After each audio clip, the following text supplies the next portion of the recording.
Alam semesta ini sebetulnya tidak pernah berhenti berkembang. Jadi bumi ini, alam semesta ini terus mengembang, terus mengembang. Kita tidak melihat kejadian apa-apa di sekitar bumi kita.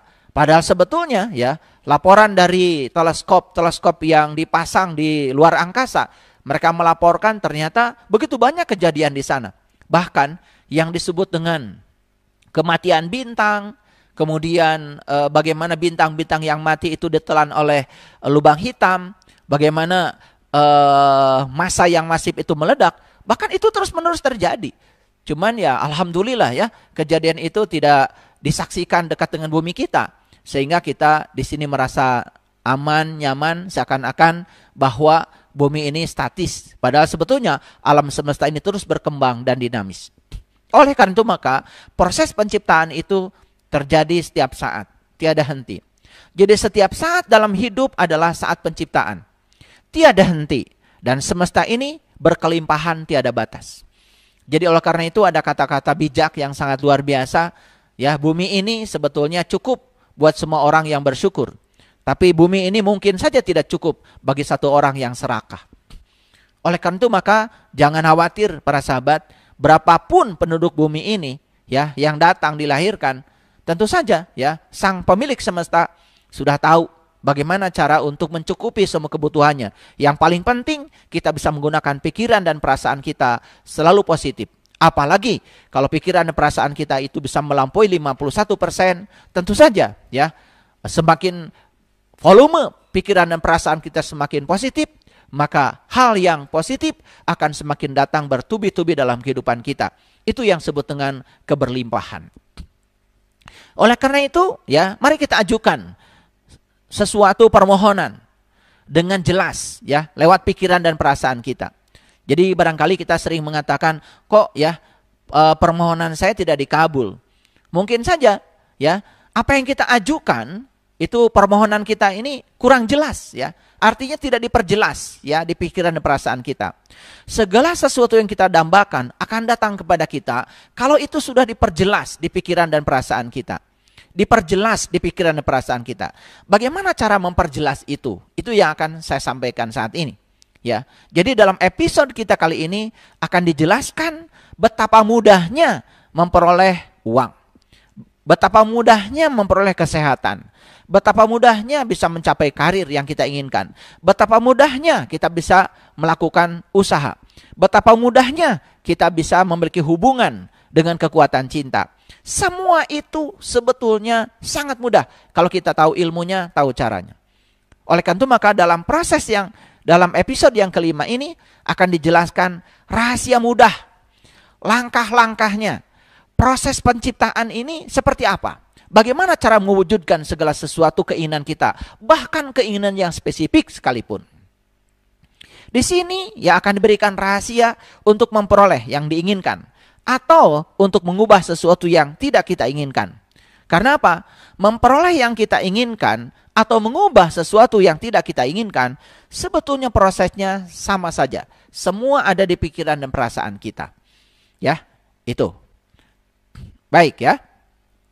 Nah, kembali kepada proses penciptaan. Bagaimana proses penciptaan? Kembali lagi para sahabat. Kita harus kembali mendudukan bahwa dalam Quran surat Al-Fatihah Allah mengatakan Alhamdulillahi Rabbil Alamin. Segala puji milik Allah dan Allah adalah Rabb bagi sekalian alam. Jadi kalau alamin itu dalam bahasa Arab itu sering diartikan berasal dari kata alamat. Jadi alamat itu adalah ciri. Karena apa? Semua yang di semesta ini, baik yang kelihatan maupun yang tidak kelihatan, menandakan keberadaannya, menandakan kehadirannya. Karena tidak ada satu ruang pun di semesta yang tidak ada kehadirannya, yang tidak ada keberadaannya. Jadi sebetulnya ya bukan Allah yang ada dalam diri kita, tapi diri-diri kita ini, semua makhluk ini sebetulnya ada dalam dirinya Allah, ada dalam dirinya Tuhan. Oleh karena itu, orang-orang yang sampai hari ini merasa ada ilusi keterpisahan dengan Tuhannya, sama saja seperti seekor ikan yang setiap saat mengambil kehidupan dari samudra, tapi dia masih mempertanyakan di mana samudra. Makanya sekali-kali ikan itu perlu loncat dari samudra. Maka ketika ikan itu loncat dari laut, dia baru bisa menyaksikan, oh ternyata ya itulah tempat hidup saya. Makanya untuk tahu bahwa dia selama ini tinggal dalam laut, sekali-kali dia harus keluar dari lautan. Makanya coba perhatikan ya, ikan lumba-lumba ya, ada yang loncat ke atas. Kenapa loncat ke atas? Dia sedang merasakan sensasi. Bagaimana keluar dari medan kehidupannya sendiri. Sehingga dia bisa meyakinkan bahwa sebetulnya dia bersama dengan tempat hidupnya. Baik ya, kita masuk lagi kepada proses penciptaan. Jadi proses penciptaan itu para sahabat cuma 3 saja. Sangat sederhana. Yang pertama, bayangkanlah. Yang kedua, rasakanlah. Yang ketiga, terimalah. Ini kata-katanya sederhana, tetapi harus dipahami dengan cermat. Jadi yang pertama, bayangkanlah. Yang kedua, rasakanlah. Yang ketiga, terimalah. Nah, oleh karena itu maka Einstein pernah mengatakan, ya, jadi kalau pikiran itu hanya menghubungkan kita dari A ke B, sedangkan imajinasi bisa menghubungkan kita dari A ke B, ke C, ke D, sampai ke Z, bahkan tanpa batas. Itulah hebatnya imajinasi. Jadi imajinasi yang saya maksud di sini, ya. Bayangkanlah, rasakanlah, dan terimalah. Bagaimana membayangkan? Langkahnya seperti apa? Awas, jangan salah ya. Yang pertama, gunakan pikiran untuk memfokuskan dan membayangkan apa yang kita inginkan. Tentu saja, ya, alatnya adalah pikiran. Yang pertama, gunakan pikiran untuk memfokuskan dan membayangkan apa yang kita inginkan. Yang kedua, bayangkan diri kita berada bersama dengan yang kita inginkan itu. Jadi tidak cukup hanya dengan membayangkan apa yang kita inginkan. Tidak cukup hanya dengan memfokuskan pikiran kita pada yang kita inginkan. Tetapi harus melampaui yang kedua. Apa itu? Bayangkan diri kita berada bersama dengan yang kita inginkan itu. Jadi yang kita sudah bersama dengan yang kita inginkan itu. Walaupun masih dalam pikiran, tapi pikiran sudah bisa menjangkau ke sana. Itu hebatnya pikiran. Pikiran itu luar biasa. Ya, jangkauannya sangat luas. Jadi yang pertama, gunakan pikiran untuk memfokuskan dan membayangkan apa yang kita inginkan. Yang kedua, bayangkan bahwa diri kita sudah berada bersama dengan yang kita inginkan itu. Walaupun baru dalam pikiran. Lalu yang ketiga, bayangkan diri kita melakukan berbagai hal dengan apa yang kita inginkan itu. Jadi kita ini ya sudah melakukan berbagai hal. Walaupun baru tingkat pikiran dengan yang kita inginkan itu. Dan yang keempat, bayangkan diri kita memiliki yang diinginkan itu. Jadi saya beri contoh lah sederhana ya. Ya, saya menginginkan sebuah mobil dambaan saya yang saya sangat senangi. Ya, dan itu sudah berkali-kali saya coba. Jadi yang pertama saya menggunakan pikiran tentu saja untuk memfokuskan dan membayangkan mobil mana yang saya inginkan.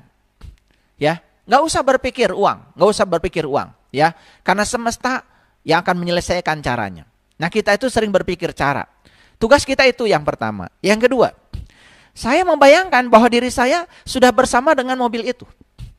Saya membayangkan bahwa diri saya sudah bersama dengan mobil itu. Lebih dalam lagi, saya membayangkan bahwa saya sudah melakukan berbagai hal dengan mobil itu. Saya berpergian ke sini, ini bukan halusinasi, bukan. Ini imajinasi. Ya, ini bukan halusinasi. Jadi kalau ada orang mengatakan ini halusinasi, itu karena tidak tahu ilmunya. Ya, ini harus dipraktekkan. Ya, saya seakan-akan sudah melakukan berbagai hal dengan mobil yang saya impikan itu. Saya sudah pergi bersama keluarga. Itu nggak apa-apa. Itu imajinasi. Nah, saya perlu kasih tahu ya para sahabat. Coba ya, produk teknologi yang hari ini kita nikmati, kan sebenarnya hasil imajinasi. Mungkin 5.000 tahun yang lalu orang mengatakan impossible. Tapi sekarang orang mengatakan I am possible. Jadi impossible itu menjadi I am possible. Itu sebabnya ya, kalau kita berada di tataran ruang dan waktu, kita akan terjebak oleh hukum kausalitas. Sebab akibat. Tapi begitu kita melampaui ruang dan waktu, masuk dalam dimensi kuantum, masuk dalam dimensi energi, apa yang terjadi? Di situ kita akan memasuki yang namanya probability. Artinya kemungkinan lebih banyak lagi. Itulah hebatnya ya. Dan itu sudah diramalkan oleh fisika kuantum. Ya, bahwa apa yang dapat kita bayangkan sebetulnya itu sudah ada barangnya, sudah ada kejadiannya saat ini. Cuman apa? Hanya soal waktu untuk hadir dalam kehidupan kita. Kita yang harus menariknya. Jadi para sahabat, sekali lagi ini agak dalam ya. ini saya ulang-ulang. Yang pertama, ya, bagaimana cara membayangkan? Gunakan pikiran untuk memfokuskan dan membayangkan apa yang kita inginkan. Yang kedua, bayangkan diri kita sudah berada bersama dengan yang diinginkan itu, walaupun di tingkat pikiran. Yang ketiga, bayangkan diri kita sudah melakukan berbagai hal dengan yang kita inginkan itu. Dan yang keempat, bayangkan diri kita sudah memiliki yang diinginkan itu.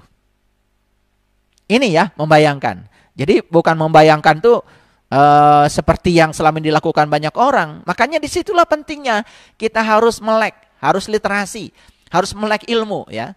Makanya janganlah jadi orang yang tidak tahu, tapi kita tidak tahu bahwa kita tidak tahu. Lebih bagus jadi orang yang tidak tahu, tapi kita tahu bahwa kita tidak tahu.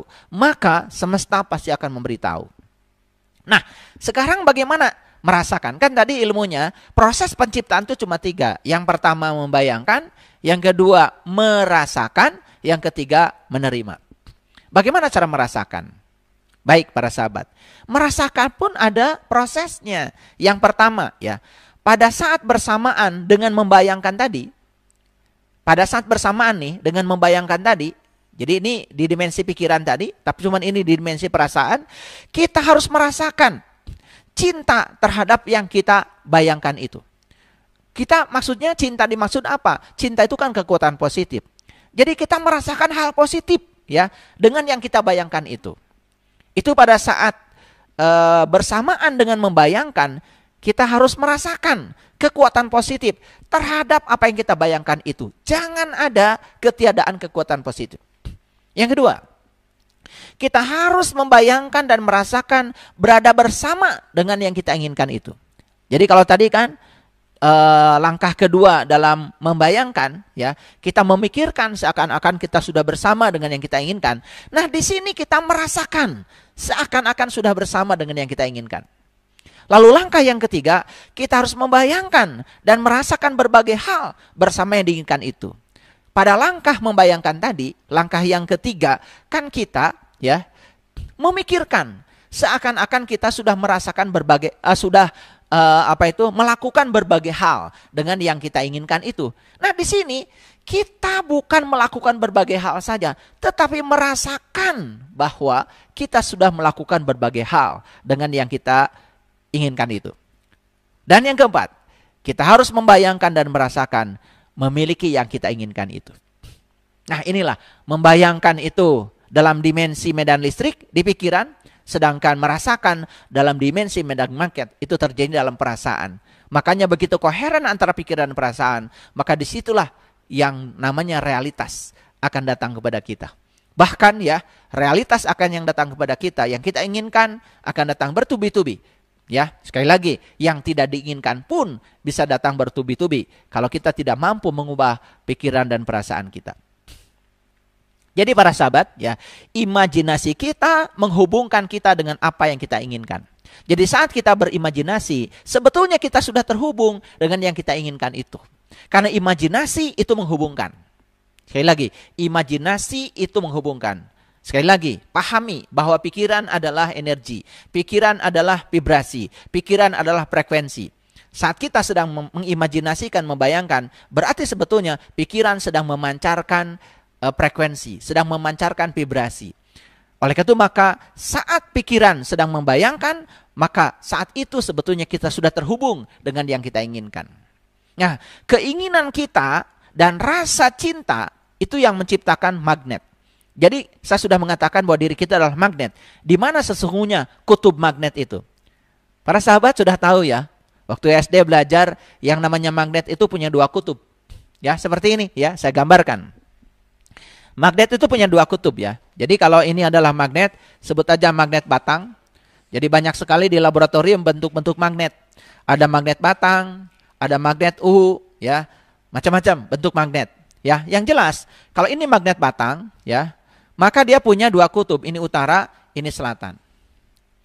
Dan kalau ini dipotong segini, ya, digergaji, dipotong bahan magnet ini, dia tetap aja.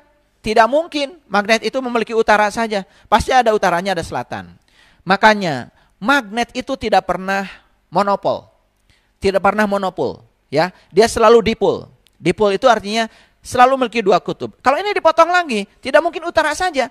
Dia akan memiliki sama, ya, utara dan selatan, walaupun ukurannya lebih kecil. Ini dipotong lagi, dia akan memiliki utara dan selatan, utara dan selatan. Terus dipotong, sampai pada tingkat yang elementer. Itu yang disebut dengan dipol. Makanya dipol magnet dalam fisika itu adalah elemen terkecil magnet.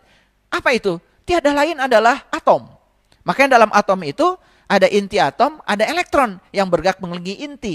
Dan ketika elektron bergerak mengelilingi inti, dia seperti arus listrik. Makanya dalam fisika itu yang namanya dipol magnet, rumusnya M, itu tiada lain adalah berapa besarnya arus, berapa besarnya luas. Jadi ketika arus listrik dikalikan luas yang dikelilinginya, itu yang disebut dengan dipol magnet. Nah, itulah yang disebut dengan magnet elementer. Maka magnet tidak pernah monopol, selalu dipol. Nah, jadi kalau magnet aja dipol, ada utara selatannya. Kalau tubuh kita magnet, di mana sebetulnya kekuatan magnet tubuh kita? Satu di pikiran, itu utaranya. Satu di perasaan, itu adalah selatannya. Jadi kalau pikiran dan perasaan ini, itu adalah bagian yang paling kuat. Maka oleh karena itu, maka pikiran dan perasaan berpadu, itu yang menjadi sifat magnetis. Maka diri kita ini adalah magnet. Kalau diri kita magnet, kan diri kita bisa menarik semua ya hal yang di sekitar magnet kita. Terserah kita mau menarik apa. Mau menarik yang positif atau mau menarik negatif, semua urusan ada pada kita. Jadi dari sini bisa paham ya para sahabat. Ya, ini saya jelaskan aspek sainsnya supaya semuanya mengerti. Baik ya. Jadi keinginan kita dan rasa cinta itu menciptakan magnet. Sekali lagi, yang saya maksud dengan rasa cinta itu adalah kekuatan positif, bukan rasa perasaan, ya. Gitu. Makanya manusia itu cuma dua. Ada yang kehadiran cinta, ada yang tidak kehadiran cinta. Makanya begitu kita sadar bahwa diri kita punya cinta, itu kekuatan positif. Tugas berikutnya adalah menggunakan kekuatan positif itu. Nah, menggunakan kekuatan positif namanya mencintai. Jadi banyak orang yang punya cinta. Dia punya kekuatan positif, tapi dia tidak mampu menggunakan kekuatan positif itu. Ya, makanya dia punya cinta tetapi tidak bisa mencintai. Nah, keinginan kita dan rasa cinta menciptakan magnet. Jadi mengerti ya, keinginan berasal dari pikiran, rasa berasal dari perasaan, dan itu akan membentuk kutub-kutub magnet. Makanya kalau digambarkan medan magnetnya seperti ini para sahabat. Jadi bagian yang ini itu, jadi magnet itu ya punya yang disebut dengan garis gaya magnet. Ya seperti ini. Keluar dari utara masuk ke selatan. Ini juga sama. Keluar dari utara masuk ke selatan. Nah, bagian yang sini terus begitu ya. Gitu. Ini juga sama. Nah, perhatikan ya. Bagian yang sini, ini kalau digambarkan semuanya, ini kan bagian yang paling rapat. Bagian yang paling rapat. Bagian yang paling rapat. Tapi bagian sini renggang. Itu artinya bagian sini kekuatan magnetnya kuat. Bagian sini kekuatan magnetnya kuat. Dan ternyata bumi kita pun sebetulnya dipol. Karena bumi ini punya kutub utara magnet, punya kutub selatan magnet. Bayangkan ya, bumi saja magnet. Jadi sebetulnya semua yang di alam ini bersifat magnet para sahabat. Cuman kita tidak pernah menyadari. Kalau tubuh kita ini istrinya cuma dua. Tubuh kita isinya cuma dua. Satu listrik, dua kimia. Makanya kalau sistem kelistrikan dan kimiawi tubuh kita bagus, maka tubuh ini akan memproduksi hormon-hormon yang menyehatkan. Tubuh kita menjadi sangat sehat, tidak mudah sakit. Sebaliknya ya, kalau sistem kelistrikan, sistem kimiawi dalam tubuh kita itu kurang bagus, itu yang menyebabkan tubuh kita sangat rentan terhadap penyakit. Ya, jadi disinilah pentingnya peran diri kita dalam proses penciptaan. Yuk, kita mau berperan apa dalam proses penciptaan gitu? Ulangi ya, proses penciptaan cuma 3. Membayangkan, merasakan, kemudian menerima. Nah, kuncinya di mana? Kuncinya di membayangkan, tadi ada 4 langkah, di merasakan ada 4 langkah. Ulang-ulang para sahabat, sampai para sahabat mengerti ini. Lalu dipraktekkan. Laporkan pada saya. Luar biasa ya hasilnya. Baik. Nah, jadi yang tadi baru 2 langkah ya. Yang pertama membayangkan, yang kedua adalah merasakan. Nah, bagaimana langkah untuk menerima? Awas ya, menerima tuh bukan begini, bukan begitu ya. Ini ada ilmunya. Yang pertama, langkah yang pertama. Kekuatan cinta atau kekuatan positif akan bekerja lewat kekuatan alam. Jangan lupa ya, kekuatan positif ini akan bekerja lewat kekuatan alam. Jadi alam ini ya tidak diam. Dia punya kekuatan. Baik yang kasat mata maupun yang tidak kasat mata. Untuk apa? Untuk menghadirkan apa yang kita inginkan. Jadi sebetulnya yang kita inginkan ini tentu saja bukan dihadirkan oleh kita. Dihadirkan oleh kekuatan alam. Nah sekarang bagaimana kekuatan cinta kita itu bisa ya menggerakkan agar kekuatan alam bekerja untuk menghadirkan yang kita inginkan. Itu langkah yang pertama. Yang kedua, pahami kekuatan alam akan menggunakan berbagai keadaan, kejadian, orang untuk menghadirkan apa yang kita inginkan. Jadi, ya cara alam menghadirkan yang kita inginkan ini pasti dong menggunakan berbagai keadaan atau orang, ya, atau apa saja yang menjadi lantaran. Kan tidak mungkin kan uang jalan ke rumah kita karena dia tidak punya kaki. Pasti datang ke rumah kita itu ya lewat kita berhubungan dengan orang, mungkin saja ada hubungan bisnis, ada hubungan apa, ada hubungan kasih sayang, sehingga orang bisa memberikan uang. Kan uang itu datang kepada kita dibawa oleh orang, tapi orang ini digerakkan siapa? Digerakkan oleh kekuatan alam. Lalu kenapa alam bisa menggerakkan orang ini? Karena kita yang mengundangnya. Kita yang mengundangnya lewat pikiran dan perasaan kita. Ya, itu mekanismenya. Jadi apapun yang kita inginkan, kita harus menginginkannya dengan sepenuh hati. Jadi kenapa yang kita inginkan tidak datang kepada kita? Saya pastikan para sahabat menginginkannya tidak sepenuh hati. Membayangkan dan merasakannya tidak sepenuh hati. Langkah membayangkan dan langkah merasakannya belum tahu caranya. Dan saat ini di episode yang kelima saya beritahu caranya. Luar biasa ya, silakan dipraktekkan. Jadi keinginan itu adalah cinta. Kembali lagi kepada episode yang pertama, episode 1. Adakah teknologi ini kalau tidak ada cinta? Tidak ada bukan? Karena apa? Para ilmuwan melakukan penelitian, ya. Penelitian tentang optik, penelitian tentang listrik, tentang magnet, tentang gelombang, tentang termodinamika. Kan semua itu karena ada keinginan. Keinginan untuk mendapatkan sesuatu, rahasia alam, yang ketika rahasia itu diciptakan dalam teknologi, membuat kehidupan manusia menjadi mudah. Coba bayangkan para sahabat, apakah video ini bisa dinikmati oleh para sahabat kalau tidak ada kamera? Apakah video ini bisa dinikmati para sahabat kalau tidak ada IT? Kan tidak ada. Dan semua penciptaan, semua penemuan, bukankah sebetulnya berasal dari keinginan positif yang dimiliki oleh para ilmuwan? Maka kita harus berterima kasih pada mereka. Kalau nggak ada mereka, tidak ada teknologi. Jangan menganggap mereka ini ya cuma-cuma. Karena penemuan itu sambung menyambung para sahabat. Dan tidak ada satu penemuan yang berdiri sendiri. Ya, semua penemuan itu bersambung menyambung. Makanya kalau dalam riset selalu ada yang disebut dengan rekomendasi atau saran. Jadi riset ini bisa dilanjutkan untuk kondisi yang berbeda. Itu kan biasanya seorang peneliti ngasih saran di akhir kesimpulannya. Dan saran itu untuk ditindaklanjuti oleh peneliti berikutnya. Karena apa? Keterbatasan waktu. Ya, karena apa? Kan tidak ada orang yang abadi. Tetapi ilmu pengetahuan abadi. Sambung menyambung. Itulah luar biasanya. Makanya tidak ada satu barang pun yang saat ini dinikmati oleh kita hasil kita sendiri, bukan? Bahkan kita tidak pernah memakan beras hasil tanaman kita. Mungkin, ya. Karena apa? Beras yang kita makan hari ini kan hasil tanaman orang lain. Betul nggak? Tidak ada orang makan beras sekalipun petani.